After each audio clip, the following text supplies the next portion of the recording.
This segment of the Angus Report is brought to you by Omega Farms, a commitment to environmental stewardship, a place for outdoor recreation and hunting opportunities, and a source for quality, industry-leading Angus genetics. Omega Farms, become a part of the tradition. Visit us at omegafarms.com.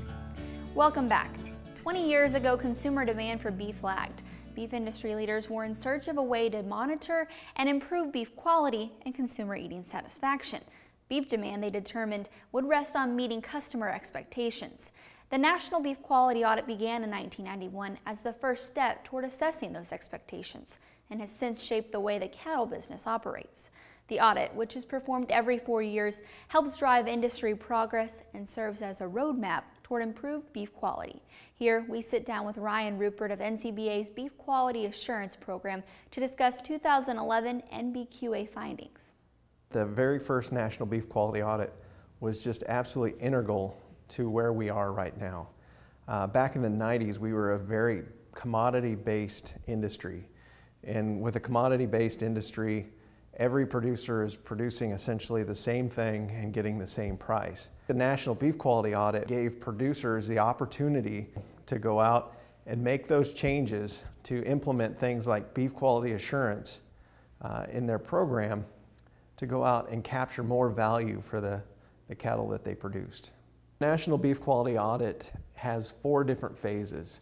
The first one is to go out and do a survey of the industry. And we went back to the cattle feeders. We did research and collected data at the feed yard related to cattle coming into the yards. And then we went back and did a survey with cow-calf producers and asked them, how they fit into the quality chain.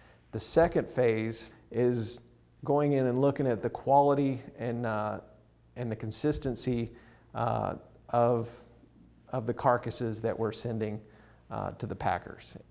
And then phase 3 was the very first time we went out and asked cow-calf producers and cattle feeders how they feel about quality and what they're doing to improve quality. We went in and audited feed yards on the incoming cattle to see what kind of cattle came in. And then phase 4 is the National Beef Quality Audit Workshop. Because we have a lot of segments within the industry, and the National Beef Quality Audit helps bring those segments together, and it helps shed light on some of these different areas that, as cattlemen, that we may not see every day over on the processing or food service retail side. Now we have a strategy in mind, and that's what the National Beef Quality Audit does. Coming up next, we continue our look at the 2011 National Beef Quality Audit and what you can do to ensure better beef demand. We'll be back in a moment.